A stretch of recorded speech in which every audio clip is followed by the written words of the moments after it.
నేను అంటే it was after coming to the industry, it was more like spending time with learning things like acting classes ani, dance classes ani, tarvata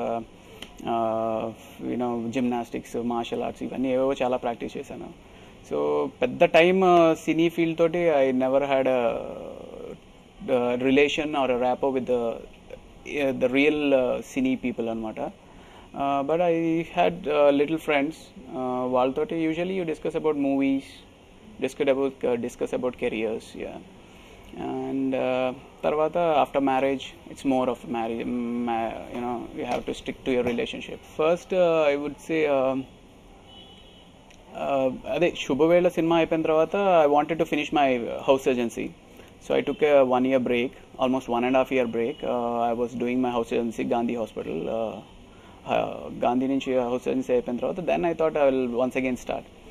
అప్పుడు I did Eeshwar. అది చూసి వైవిఎస్ చౌదరి గారు సీతయ్యకి పిలిచారు. So Seethayya was again a real good step for me అనమాట. So once again to really start running. So Seethayya చేసిన తర్వాత then happened Gharshana. that gave me the boost. So that gave me that wide spectrum of recognition. So Gharshana, I can say, is definitely that I like ఒక విచిత్రం అని చెప్పి తేజ గారు ఒక cinema చేశారు. That's a very 4 scenes character. I really enjoyed working for that. అది అంటే అందులో హీరోయిన్ బావ క్యారెక్టర్ చేశాను అనమాట. సో ఈ క్యారెక్టర్ ఏంటంటే జైల్లో ఉంటుంది. జైల్లో నుంచి రిటర్న్ అయ్యేటప్పటికి ఈ హీరోయిన్ ఆ సినిమాలో అంటే సినిమా తీస్తూ ఉంటాడు అనమాట. ఆ సినిమాకి హీరోయిన్ కింద వెళ్తుంటే నాకు అది ఇష్టం ఉండదు. సో నేను దానికి అపోజ్ చేయడం, plus definitely first cinema Teja గారితో చేసి I wasn't very comfortable before the camera. But మళ్ళీ తేజ గారి దగ్గర ఆ సినిమా చేయడంతో I was confident. I was like ఆయన చెప్తుంది నేను అర్థం చేసుకుని ఇమీడియట్గా చేస్తుంటే దట్ వాజ్ రియలీ గుడ్. కరెక్ట్గా ఒక డైరెక్టర్ అని చెప్పలేమండి. There are quite a number of directors. To name Gharshana నుంచి గౌతమ్ మేనన్ గారు, త్రివిక్రమ్ శ్రీనివాస్ గారు, రవిబాబు గారు అండ్ తేజ గారు. ఇంకా most Chandrasekhar Yeleti, and then my friend and my real very great guy Radhakrishna, Krish అంటారు కదా, అండ్ మెనీ అదర్స్. పర్టికులర్గా ఎందుకు అంటే ప్రతి మనిషి దగ్గర నుంచి ఏదో ఒకటి నేర్చుకోవడానికి ఛాన్స్ ఉండేదన్నమాట. So that was the reason. And బాగా ఛాలెంజింగ్ డైరెక్టర్ అంటే వేర్ నిజంగా మనం చెయ్యాలి అందైతే క్రిష్ నుంచి I really felt I wanted to do something. అది ఈ మధ్యకాలంలో రికగ్నిషన్ నాకు తెలిసి ఇట్స్ స్టిల్ ద ఘర్షణ అండి. ఘర్షణ వచ్చి 5 years అవుతుందా, 5-6 years అవుతుంది.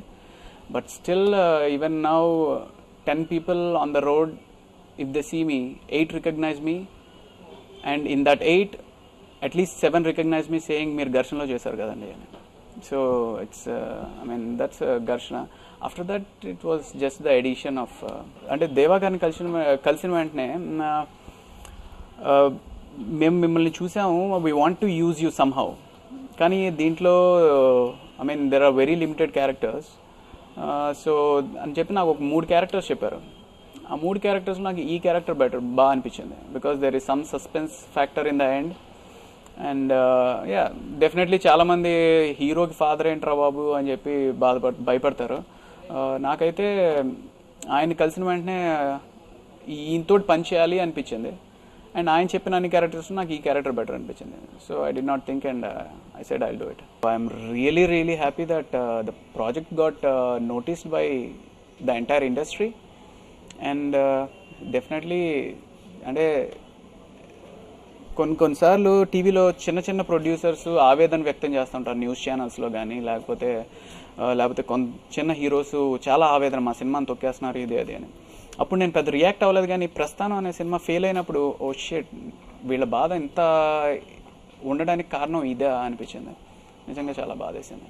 బికాజ్ ఎన్నెన్నో పెద్ద పెద్ద మాటలు అందరూ పెద్ద పెద్ద ఇండస్ట్రీని ఏదో సేవ్ చేసేస్తున్నాం అని చెప్పి ఏవో మాట్లాడుతూ ఉంటారు. బట్ ఒక నిజం సినిమా, మంచి సినిమా వచ్చినప్పుడు ఆదుకోవడానికి ఎవరు లేరని చెప్పేసి బాధ అనిపించింది. అది నిజంగా చాలా బాధ అనిపించింది. ఐ మీన్ మేబీ అంటే the so called big heads they should take some initiation. That's what I felt,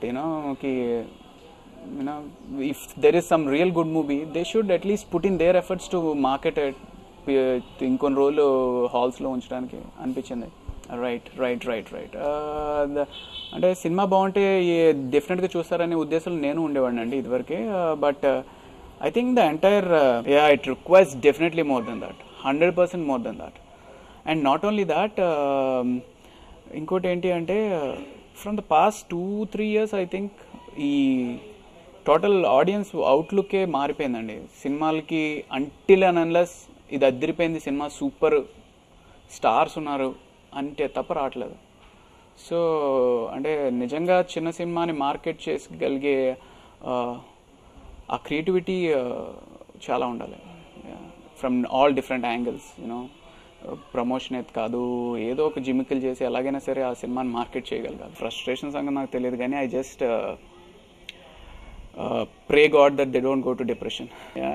Yeah, definitely. I mean, cinema అందరూ మెచ్చుకుంటున్నారు, సినిమా ఆడట్లేదు, రికగ్నిషన్ రావట్లేదు అంటే ఐ మీన్ నెక్స్ట్ ఏం చేయాలో అనేది మనకు అర్థం అవుతుంది. And different pressures keep coming on you.